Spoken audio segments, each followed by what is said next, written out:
Silakan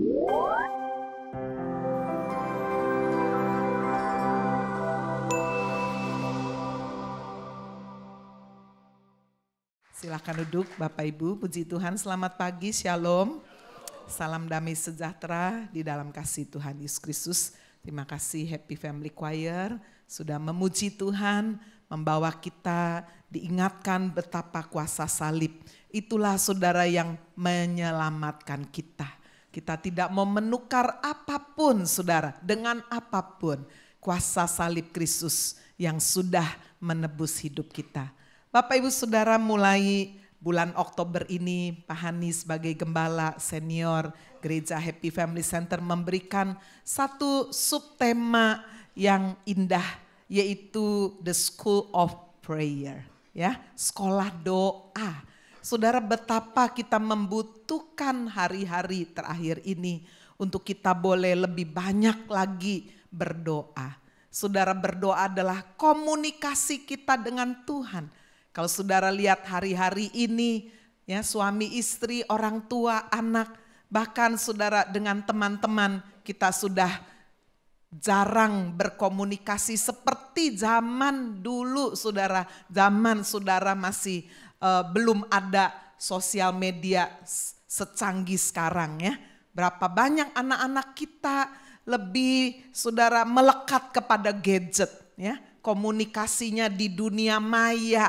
Suami istri satu tempat tidur, ya, sepertinya dekat tapi satu gadget, satu juga sibuk saudara dengan dunia di seberang sana.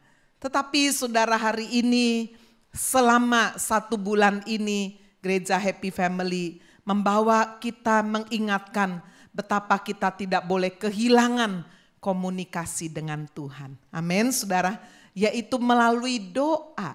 Jangan gantikan sudah komunikasi kita dengan Tuhan dengan apapun. Tidak ada yang menggantikannya. Saya percaya bahwa kita semua sangat merindukan satu kehidupan doa yang hidup. Kehidupan doa yang penuh kuasa. Kalau berdoa Tuhan bisa menjawab. Nah Bapak Ibu, saya ingin menyampaikan satu kebenaran firman dengan judul rahasia doa yang dijawab. Saudara, salah satu kuasa doa yang luar biasa. Hari ini saya mengangkat satu tokoh dalam perjanjian lama. Seorang yang bernama Abraham.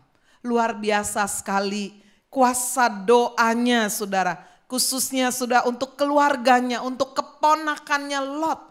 Tuhan bisa menjawab. Kenapa saudara? Kita akan pelajari rahasia doa yang dijawab dari Tuhan melalui tokoh yang bernama Abraham ini. Yang pertama, saya melihat saudara bagaimana Abraham ini mengasihi Tuhan. Amin.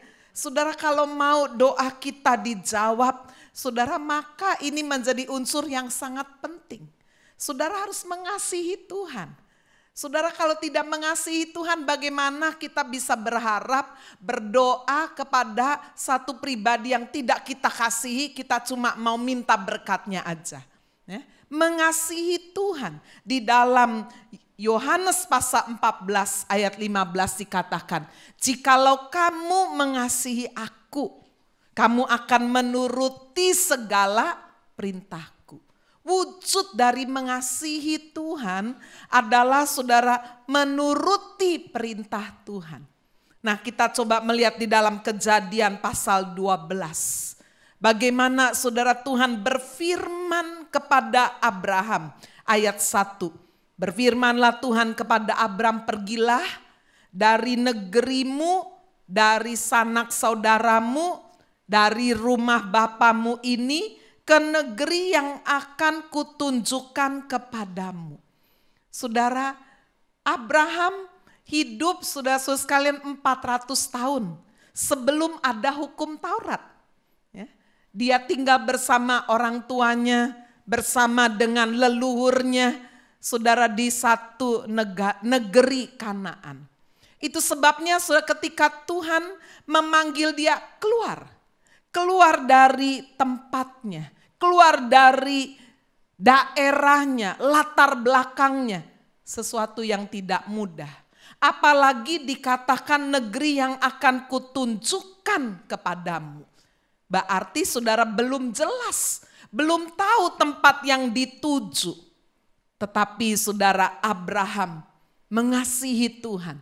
Saudara, di dalam Ibrani 11 ayat 8 dikatakan karena iman, ya, saudara Abraham itu menjadi taat ketika ia dipanggil untuk berangkat ke negeri yang akan diterimanya menjadi milik pusakanya. Lalu dia berangkat dengan tidak mengetahui tempat yang ia tuju. Bayangkan, kalau saudara diberi perintah untuk pergi ke satu tempat, kita mesti tanya, apa tempatnya? Bagaimana ya prospek di tempat itu? Kalau orang itu berkata, udah pergi aja. Kemana? Ya belum tahu. Gimana saudara? Saudara sekalian, bukankah ini sulit sekali untuk bisa menaati satu perintah pergi ke tempat yang kita belum tahu? Tetapi mengapa saudara Abraham itu mau percaya? Sebab saudara Tuhan memberikan janji. Dikatakan sudah di dalam ayat yang kedua dan 3, Kejadian 12. Aku akan membuat engkau menjadi bangsa yang besar. Aku akan memberkati engkau serta membuat namamu masyhur. Dan engkau akan menjadi berkat. Aku akan memberkati orang yang memberkati engkau, mengutuk orang-orang yang mengutuk engkau, dan olehmu semua kaum di muka bumi akan mendapat berkat. Saudara, Tuhan memberikan satu janji. Perintah Tuhan, kalau saudara perhatikan, selalu disertai janji yang indah. Amin. Tetapi saudara, janji yang indah itu tidak otomatis kita terima begitu saja. Kita harus berani melangkah dengan iman.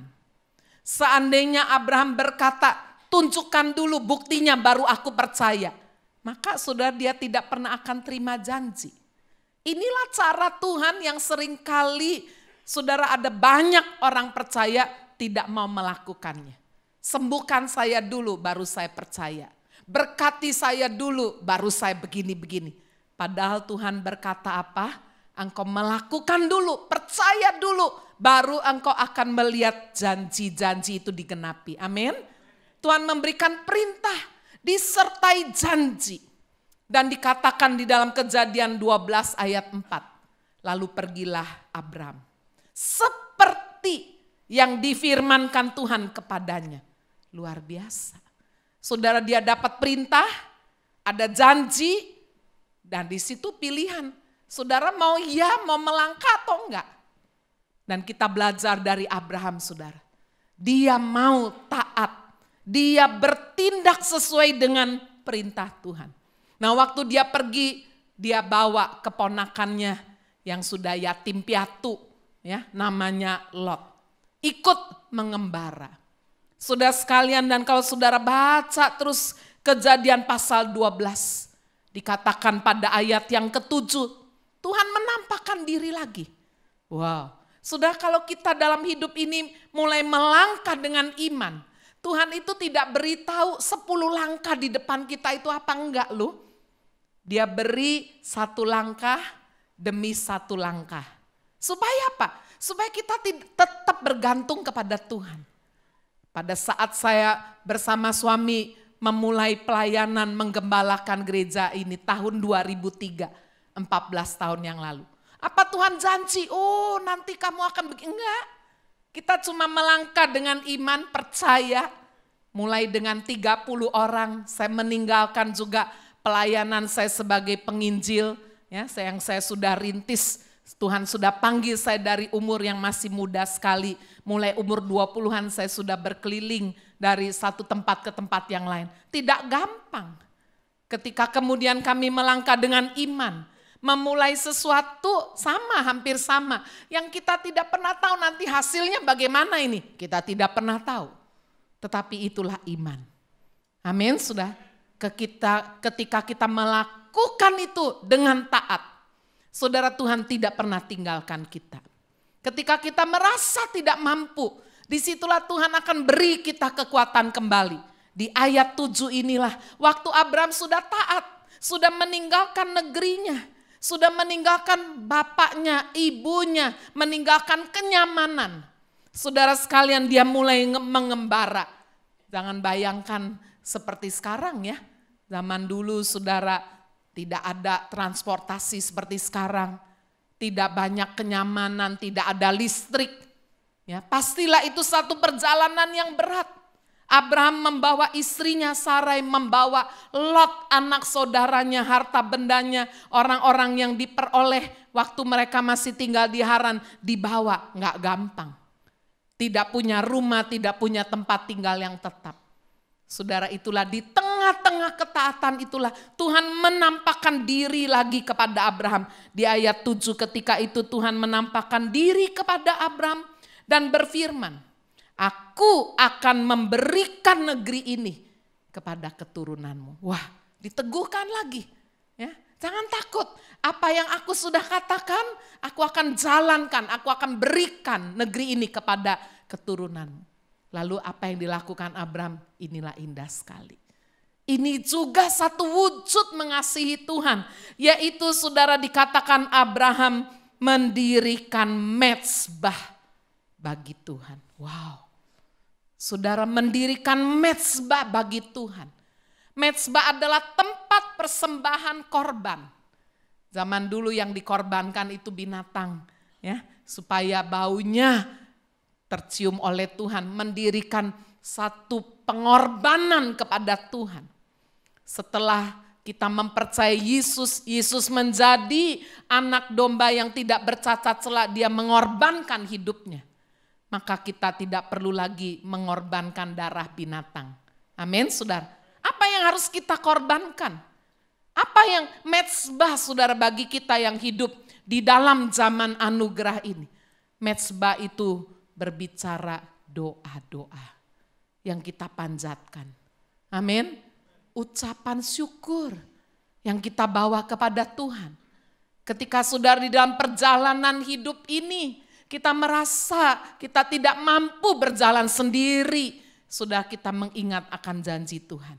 Kita memberikan, kita membangun mezbah. Itulah doa-doa yang kita panjatkan. Itulah ucapan syukur yang kita panjatkan. Itulah penyembahan yang kita bawa kepada Tuhan. Amin. Gereja ini sedang mengalir sudah. Kepada satu new season. Kepada satu musim yang baru. Untuk kita mengobarkan api doa. Amin, saudara. Itu sebabnya gereja ini membangun menara doa. Kerinduan kami, kerinduan saya sudah menara doa ini bisa 24 jam, tidak berhenti. Sudah sekalian dimulai dari jam 6 pagi, setiap periode 2 jam. Jam 6 sampai jam 8, 8 sampai 10. Sekarang saudara masih baru dari jam 6 pagi, sampai jam 10 malam. Tuhan sedang mencari. Saya percaya saudara sekalian Tuhan akan taruh kerinduan itu di dalam hati orang-orang yang dipanggil Tuhan membangun mezbah. Amin, saudara. Ada ucapan syukur. Mezbah sudah dibangun mengingatkan kita akan janji Tuhan. Tuhan Engkau berjanji. Aku mengimani, aku berdoa, aku bersyukur. Inilah yang dilakukan oleh Abraham. Sebagai wujud dia mengasihi Tuhan. Sekarang kita melihat yang kedua. Wujud Abraham mengasihi Tuhan bukan hanya taat keluar sudah dari tempat tinggal leluhurnya karena Tuhan memanggil dia. Saudara-saudara sekalian, lalu dia mendirikan mezbah bagi Tuhan. Sekarang kita lihat wujud berikutnya, dia mengasihi Tuhan dengan memberikan 1/10 dari semua yang dimiliki. Mari kita melihat Kejadian pasal 14 ayatnya yang ke-20. Dan terpujilah Allah yang maha tinggi yang telah menyerahkan musuhmu ke tanganmu. Lalu Abram memberikan kepadanya 1/10 dari semuanya. Siapanya di sini kepadanya? Saya baca dari ayat 18. Melkisedek, Raja Salem, membawa roti dan anggur. Ia seorang imam Allah yang maha tinggi. Lalu ia memberkati Abram, katanya, diberkatilah kiranya Abram oleh Allah yang maha tinggi, pencipta langit dan bumi. Sudah di dalam perjanjian lama dikatakan Melkisedek ini Raja Salem, Raja damai sejahtera, Raja kebenaran.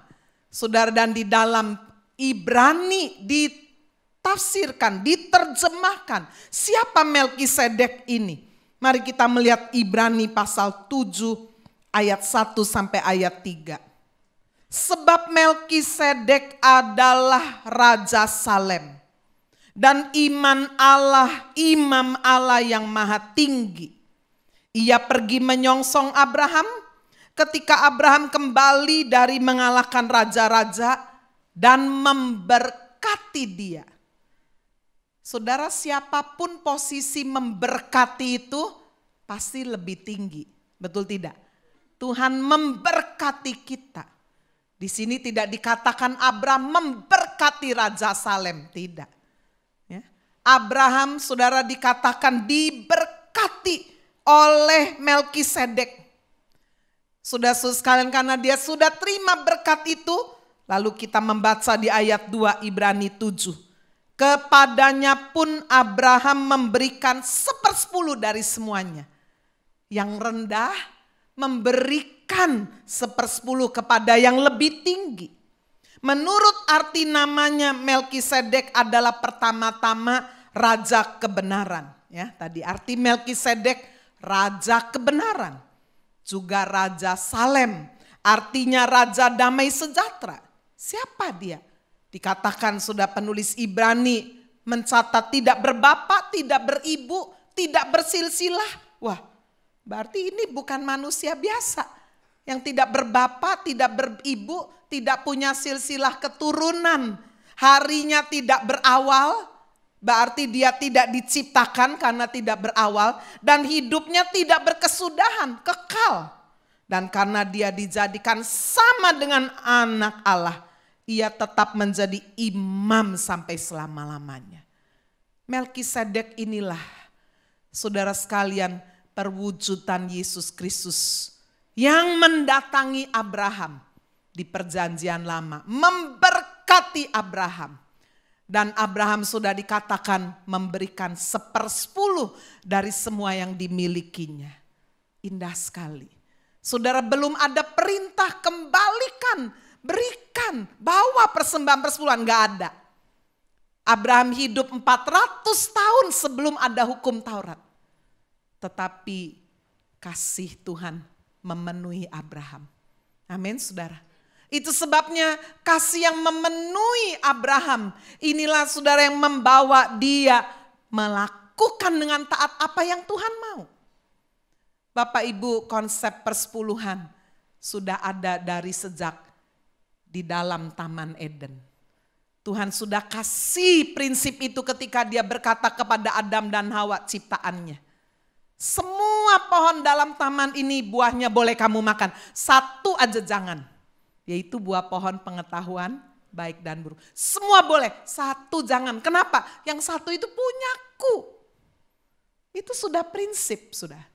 Itu sebabnya kalau saudara mau benar-benar melihat berkat Tuhan dalam hidup, sudah tidak berkesudahan. Mari kita mengasihi Tuhan. Bukan hanya dengan kata-kata. Mari kita mengasihi Tuhan juga dalam wujud tindakan kita, iman kita. Tetapi juga dalam hal keuangan kita. 1/10 itu bukan punya kita. Kita kembalikan ke dalam rumah perbendaharaan Tuhan. Itulah gereja lokal di mana saudara diberkati, sudah berakar, bertumbuh. Dipakai untuk memelihara jemaat, memelihara tempat ibadah, membangun, memperluas kerajaan Allah untuk misi. Saudara, ini wujud mengasihi Tuhan yang kita lihat ada di dalam diri Abraham. Amin. Saudara mau melakukan itu? Amin. Ya, sekarang kita lihat yang kedua. Rahasia kedua yang kita bisa lihat dari dalam diri Abraham, yaitu dia bukan hanya mengasihi Tuhan yang tidak kelihatan, tapi dia mengasihi sesama. Amin. Ya, mengasihi sesama. Itulah wujud salib. Salib itu ada garis yang vertikal ke atas. Itulah hubungan kita dengan Tuhan. Tapi ada hubungan horizontal. Itulah hubungan kita dengan sesama. Masa saudara cuma bilang, oh saya cuma Tuhan aja. Loh, wujud sesamanya enggak dilakukan. Ya, orang tua membutuhkan enggak dipelihara, saudara. Ya, keluarga benar-benar sedang dalam kesesakan, saudara punya kelebihan, saudara enggak mau tolong, tutup mata. Wah, itu bukan salib. Salib adalah mengasihi Tuhan, mengasihi sesama. Kita belajar, sudah lihat hidup Abraham luar biasa. Dia berbuat baik bukan hanya kepada orang yang baik. Sudah kalau kita berbuat baik sama yang baik gampang ya. Saudara punya teman, punya sahabat, terus terang kadang-kadang bisa lebih baik dari keluarga sendiri. Betul nggak sudah? Anggota keluarga sendiri seringkali belum tentu lebih baik dari sahabat, dari teman. Ya, sahabat bisa lebih ngerti, tapi keluarga sendiri, waduh, seringkali tidak tahu diri. Nah, ternyata Abraham juga punya kerabat sendiri yang tidak tahu diri. Jadi saudara, Alkitab itu hidup. Ya, karena apa saudara? Karena ingin betul-betul membawa kita meneladani yang benar. Saudara, Abraham mengasihi sesama, berbuat baik bukan hanya kepada orang yang baik, kepada kita. Firman Tuhan berkata di dalam Matius 5:46, apabila kamu mengasihi orang yang mengasihi kamu, apakah upahmu? Bukankah pemungut cukai juga berbuat demikian? Orang jahat, perampok juga baik saudara kalau sama keluarganya. Saudara kalau lihat film-film mafia ya, wah, mereka merampasi, mereka menekan. Baik sekali sama keluarganya, betul tidak saudara? Itu sebabnya Yesus berkata, kalau kamu itu cuma baik kepada orang yang mengasihi, apakah upahmu? Ya, saya coba tafsirkan ayat ini. Artinya, kalau kita mengasihi orang yang tidak baik kepada kita, akan sangat besar upahnya. Amin. Kalau kita hanya mengasihi orang yang mengasihi kita, gak ada upahnya. Saudara udah dapat upah karena orang itu baik sama kita, yaitu upahnya sudah dari orang yang baik itu. Tetapi kalau kita baik kepada orang yang tidak baik kepada kita, yang mengupahi kita siapa? Siapa? Tuhan. Wah, luar biasa saudara. Dan Abraham melakukan. Keponakan Abraham yang dibesarkan dari kecil, saudara dikasih saham ya. Enggak cuma digaji, kasih makan minum loh, dikasih saham. Ini kasih saham nih kambing domba ya, mungkin kasih berapa puluh pasang. Udah kamu kembangkan. Buktinya Lot jadi kaya punya sendiri, itu bukti bahwa dia punya saham. Baik tidak sudah kayak gini? Baik sekali. Tetapi saudara, bagaimana dengan Lot? Lot memanfaatkan kebaikan Abraham. Jadi dalam hidup ini kalau saudara punya saudara, keponakan, adik kandung, kakak kandung, ipar lah, sepupu lah yang saudara tolong, lalu orangnya tidak tahu diri, saudara jangan kecewa. Ingat, kalau kita baik kepada orang yang tidak baik, kita sedang memiutangi Tuhan. Amin. Ya, Tuhan berjanji. Sudah dia mengupahi orang yang mengasihi orang yang tidak layak dikasihi. Itu Tuhan yang janji. Saudara-saudara sekalian, kita melihat bagaimana sungguh-sungguh keponakan Abraham Lot ini memanfaatkan kebaikan Abraham. Coba kita lihat Kejadian pasal 12 ayat yang ke-8. Kemudian ia, coba sekarang kita lihat Kejadian pasal yang berapa ini ya? Kejadian pasal yang ke-13, bukan 12. Boleh ganti ya. Kejadian pasal 13. Maka berkatalah Abram kepada Lot, Janganlah kiranya ada perkelahian antara aku dan engkau, antara para gembalaku dan para gembalamu, sebab kita ini kerabat, kita bersaudara, cingci. Ya, saudara pasti punya saudara kan? Kita nggak bisa lepas, saudara nggak mau ngaku pun, itu tetap cingci, itu tetap saudara, ada ikatan darah. Saya banyak menghadapi saudara sekalian kasus-kasus keluarga. Aduh Bu, saya udah sebel, saya udah putus hubungan sama keluarga. Saudara boleh putus hubungan keluarga secara hukum bisa, tapi secara fakta bisa tidak? Nggak bisa, dia tetap ada hubungan darah dengan saudara. Abraham bilang apa? Jangan ada perkelahian. Kita ini kerabat, kita ini saudara. Lalu kemudian saudara dia berkata apa? Bukankah seluruh negeri ini terbuka untuk engkau? Baiklah pisahkan dirimu daripadaku. Ya, supaya enggak ribut, udah kita baik-baik dah. Satu toko gegeran gak bisa kan? Udah dah, ya pisah baik-baik. Udah kamu pilih mau toko yang mana? Kalau kamu toko yang itu, ya udah Om pilih toko yang ini. Waduh, ya ini tipe Abraham ini rasanya limited edition. Betul nggak saudara? Ya kalau saudara jadi kayak Abraham bilang apa ya? Saudara pastilah, saudara pilih yang lebih besar, lebih strategis untuk saudara. Kamu udah sana dah, pisah dah. Itu aja udah baik. Tapi Abraham, makanya sudah kita belajar dari Abraham kenapa? Karena orang ini langka, special edition ini gak keluar lagi. Tapi semoga setelah hari ini kita dengar saudara berkata, wah luar biasa ya. Saya mau kalau saya berdoa, doa saya ini dijawab. Oh rahasianya Abraham begini nih, hatinya itu luar biasa. Dia bilang udahlah, ya. Dia tahu ini keponakannya sudah ikut dari kecil, udah tahu. Udah, kamu mau pilih yang mana, pilih dah. Ternyata Lot memilih untuk dirinya, dikatakan ayat 10, Lot melayangkan pandangnya, dilihatnya bahwa seluruh lembah Yordan banyak airnya, seperti taman Tuhan, seperti tanah Mesir sampai ke Zoar. Wah, dia pilih yang lebih baik. Saudara, tadi kita ingat ayat firman Tuhan Matius 5 ayat 46. Apabila kamu mengasihi orang yang mengasihi kamu, apakah upahmu? Artinya jika kita mengasihi orang yang tidak baik, kurang ajar, tidak tahu diri, Tuhan yang akan mengupahi. Betul? Coba kita lihat buktinya. Kejadian pasal 13.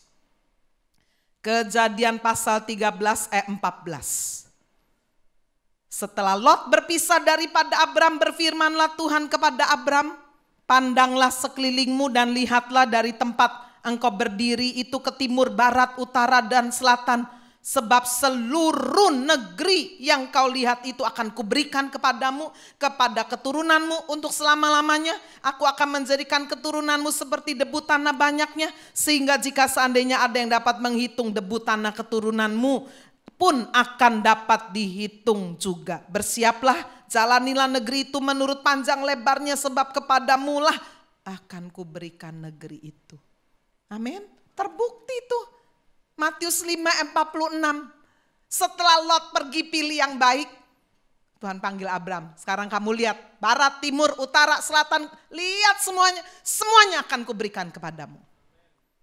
Wow, Bapak Ibu, jalanilah proses dalam hidup ini. Jangan berontak. Jangan orang jahat sama kita, kita juga jahat. Habis dia kurang ajar sama saya juga gak mau baik. Ya itu, makanya saudara itu melihat berkat dalam hidup ini pas-pasan. Tapi kalau saudara mau hidupnya itu betul-betul sudah meneladani firman Tuhan, meneladani orang-orang benar, maka kita juga akan melihat berkat yang luar biasa. Amin. Ya, saudara, Abraham bukan hanya memberikan bagian yang lebih baik untuk Lot, tetapi saudara Abraham tetap menolong Lot yang tidak tahu diri itu. Jadi ini ceritanya Lot udah tinggal di Sodom, kaya, udah jadi konglomerat sudah di Sodom Gomora. Dia diangkat jadi tua-tua negeri itu. Ya, mungkin kalau sekarang mungkin dia bisalah dia mungkin jadi wali kota itu di Sodom. Karena apa? Saking kayanya, orangnya terhormat. Tapi satu kali saudara terjadi masalah. Ya, zaman dulu itu sudah orang sering menjara, orang sering mengalahkan. Dan kalau saudara membaca di dalam Kejadian, coba kita lihat pasal yang ke berapa ini ya. Di mana Abraham itu menolong, Kejadian pasal yang ke-14. Kejadian pasal yang ke-14.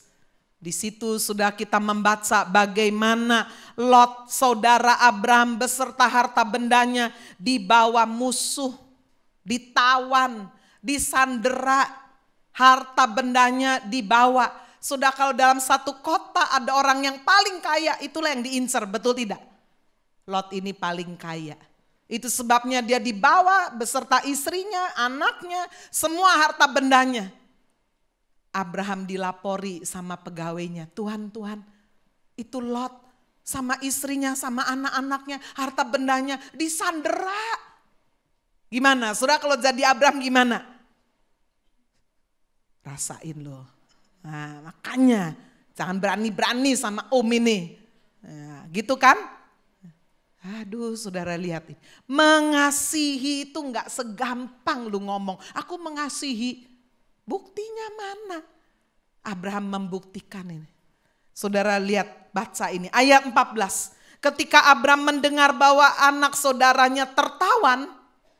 Maka dikerahkannya lah orang-orang yang terlatih. Yakni mereka yang lahir di rumahnya 318 orang banyaklah, lalu mengejar musuh sampai ke Dan. Pada waktu malam berbagilah mereka, ia dan hamba-hambanya itu melawan musuh. Mereka mengalahkan, mengejar musuh sampai ke Hoba di sebelah utara Damsik. Dibawanyalah kembali segala harta benda, juga Lot anak saudaranya serta harta bendanya dibawanya kembali. Demikian juga perempuan-perempuan dan orang-orangnya. Wow, luar biasa saudara. Amin. Jangan cuma bilang, itu kan Alkitab loh. Hari ini kan kita belajar nih rahasia kuasa doa. Ini saudara, mengasihi Tuhan, mengasihi sesama. Tuhan uji nih luar biasa. Udah tahu nih keponakan kurang ajar, tapi waktu keponakannya disandera mau mati nih, apa dia turun pangku tangan? Tidak loh. Sudah bisa aplikasikan dalam hidup ini. Saudara punya saudara, apakah kandung, apakah ipar, apa aja dah. Apakah sahabat baik, udah ditolong, mentung lagi, ya, tusuk dari belakang. Gimana? Ya, lalu dia sukses, berhasil, tapi satu kali dia bangkrut, habis. Terus gimana? Apa saudara bilang rasain? Atau saudara datang ingat cerita ini, aduh dia udah habis-habisan. Biar bagaimanapun dia saudaraku. Hati nurani memanggil kita, kasihi dia. Kalau kamu berbuat baik kepada orang yang baik sama kamu, gak ada upahnya. Ini kesempatan. Aku mau berbuat baik kepada orang yang tidak baik. Amin. Saudara, aduh luar biasa ini. Hidupi sudah peristiwa ini. Sehingga sudah bisa bersaksi, betul ayat-ayat firman Tuhan, cerita firman itu hidup. Allah menyelamatkan Lot dan keluarganya. Apakah Abraham itu pegawai-pegawainya itu tukang perang? Bukan, gembala. Berarti resiko lu kalau menolong Lot ini. Betul tidak? Bisa mati semua. Tapi itulah kasih. Kasih itu selalu ada resiko. Kalau saya terbunuh bagaimana? Ya sudah, itu resiko. Dan Abraham menanggung resiko itu dan ternyata Tuhan membela dia. Sekarang kita lihat saudara. Abraham tidak hanya berbuat baik kepada Lot, tapi dia juga berdoa. Nah ini saudara, untuk keselamatan Lot. Lot tinggal di Sodom dan Gomora sudah nyaman. Satu orang pun gak ada yang bertobat. Bahkan istrinya gak bertobat. 2 anak perempuannya gak bertobat. Saudara jangan sampai saudara dalam keluarga cuma percaya Yesus sendirian. Sudah bertahun-tahun, puluhan tahun. Ya. Kalau Lot ini suami, istri enggak percaya Yesus. 2 anak nggak percaya, mantu apalagi, cucu juga nggak percaya, saudara tok sendiri. Waduh, berarti saudara ini, Lot ini Kristen mandul ini, betul tidak? Pohon tidak berbuah, masa dia nggak bisa mempengaruhi sedikit pun. Fokus hidupnya hanya apa? Saya mau diberkati. Aduh, betul dia diberkati. Tetapi saudara, dia tidak berbuah. Sampai kedengaranlah kejahatan Sodom dan Gomora, kota homoseksual. Sehingga Tuhan ingin menghancurkan kota Sodom dan Gomora dengan api belerang. Waktu Tuhan ngomong begitu sama Abraham. Aduh, Abraham sedih sekali. Abraham berperkara kepada Tuhan. Saudara bisa lihat itu di dalam Kejadian pasal 18. Ya, di ayat yang ke-23 Abraham datang mendekat dan berkata, apakah engkau akan melenyapkan orang benar bersama dengan orang fasik? Masa Tuhan di Sodom dan Gomora nggak ada orang benar? Pasti ada. Kalau ada 50 katanya ya, ayat 24. Bagaimana sekiranya ada 50 orang benar dalam kota itu? Apakah engkau akan melenyapkan tempat itu dan tidakkah engkau mengampuninya karena ke-50 orang benar yang ada di dalamnya? Tuhan bilang, oke. Kalau sampai di Sodom Gomora ada 50 orang benar, enggak akan saya hancurkan. Abraham mulai ragu, kayaknya enggak ada. Gimana kalau 45? Waduh, ya enggak apa-apa kalau ada 45 aku enggak hancurkan. Waduh, 45 kayaknya enggak. Kalau 40 gimana?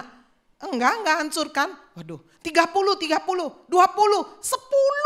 Itu kalau sudah baca itu. Ayat 32, janganlah kiranya Tuhan murka kalau aku berkata lagi sekali ini saja. Sekiranya 10 didapati di sana. Tuhan bilang apa? Aku tidak akan musnahkan. Tapi ternyata 10 aja enggak ada. Aduh. Dan saudara sekalian, Sodom dan Gomora dihancurkan. Tetapi kita baca saudara, Kejadian 19 ayat 29. Demikianlah pada waktu Allah memusnahkan kota-kota di lembah Yordan dan menunggang balikan kota-kota kediaman Lot. Maka Allah ingat kepada Abraham. Dikeluarkannya lah Lot dari tengah-tengah tempat yang ditunggang balikan itu.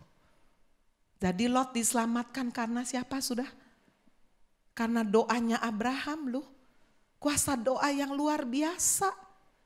Tuhan menyelamatkan Lot itu bukan karena Lot itu saleh. Bukan karena Lot itu baik, minta tolong sama Tuhan. Enggak. Karena ada Abraham yang berdoa. Saya percaya kuasa doa itu luar biasa. Saya membaca kisah sangat menginspirasi. Dari seorang wanita keturunan pematang siantar. Dia miskin, bersama suami saudara pergi ke Singapura, nggak bisa bahasa Inggris. Lalu di Singapura saudara mereka kerja, kerja rendahan sekali. Karena nggak bisa bahasa Inggris.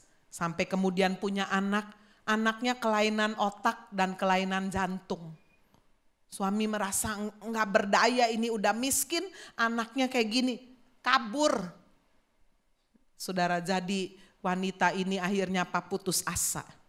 Dia udah gak punya uang, gak ada pekerjaan, dia mau bunuh diri. Persis pada saat dia mau bunuh diri, telepon berdering, kring.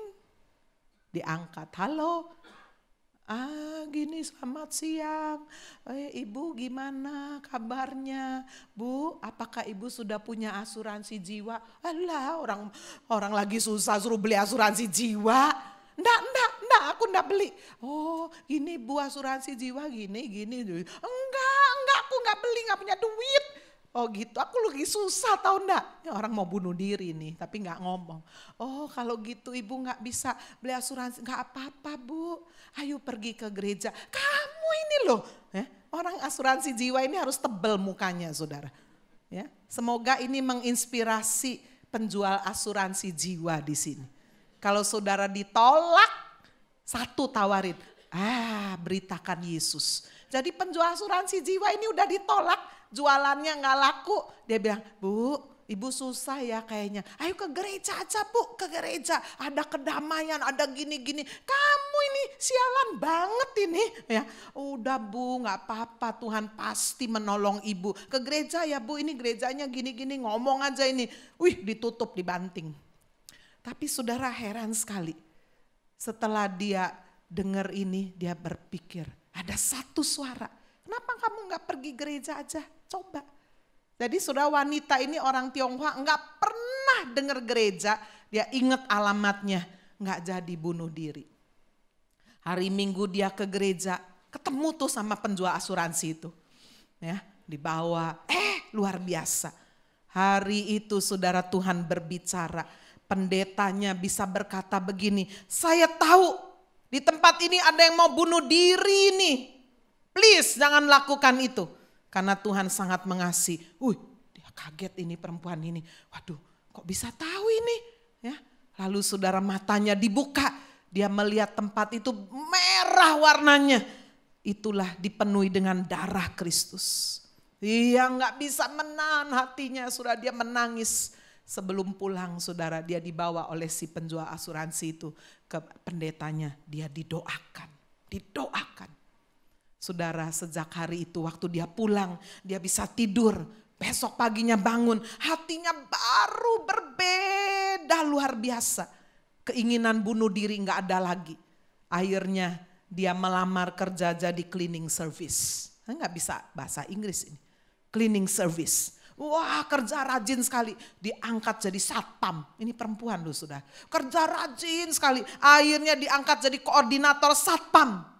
Karena dia bisa bahasa Melayu, ya, yang jadi satpam banyak orang Melayu. Wah dia semangat, gajinya lumayan besar, dia kursus bahasa Inggris. Sampai kemudian dia dapat posisi CEO di retail satu perusahaan. Saudara-saudara sekalian, dia nggak berhenti di situ.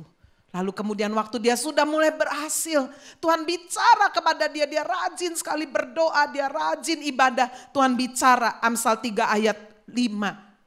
Amsal pasal 3 ayat 5-6. Percayalah kepada Tuhan, jangan mengandalkan diri sendiri. Aku akan meluruskan jalan hidupmu. Tuhan suruh dia keluar dari CEO. Gila, saya kalau keluar CEO kerjaan udah enak kayak begini. Tapi Tuhan bahwa dia sudah taat. Suruh belajar masak, seumur hidup gak pernah masak. Belajar masak, Tuhan kasih tahu, belajar ini resep-resepnya, belajar. Dia taat saudara. Ternyata waktu dia buka food court di Singapura. Dalam waktu 3 bulan. Food courtnya terlaris. Tuhan bawa dia lebih dalam lagi. Sampai saudara ternyata melalui restoran itu. Tuhan mau dia menolong orang miskin yang kelaparan. Dari Myanmar, dari Malaysia, dari Indonesia. Wah saudara, dia menjadi seorang wanita yang sungguh berarti. Sampai kemudian pada akhirnya pemerintah Singapura menganugerahi wanita ini award Southeast Asia Women Excellence Entrepreneurship. Siapa wanita ini? Coba tayangkan fotonya. Nama wanita ini adalah Judith Halim. Mana? Bukan ini nih, ini Agnes Maria ini. Ya. Coba keluarkan, Judith Halim. Luar biasa. Saudara, dari seorang yang mau bunuh diri loh. Sampai dia dianugerahi award. Ada? Sudah ada fotonya, coba tunjukkan ya. Award Southeast Asia, Women Excellence. Sebagai seorang yang berhasil di dunia entrepreneurship. Bapak Ibu, jangan pernah menyerah. Kuasa doa itu luar biasa. Amin. Hari ini kita belajar 2 rahasia. Apa yang dilakukan oleh Abraham. Rahasia kuasa doa. Rahasia salib. Mengasihi Tuhan, mengasihi sesama. Biarlah sungguh-sungguh itu ada di dalam kehidupan kita. Amin. Tuhan Yesus berkati kita.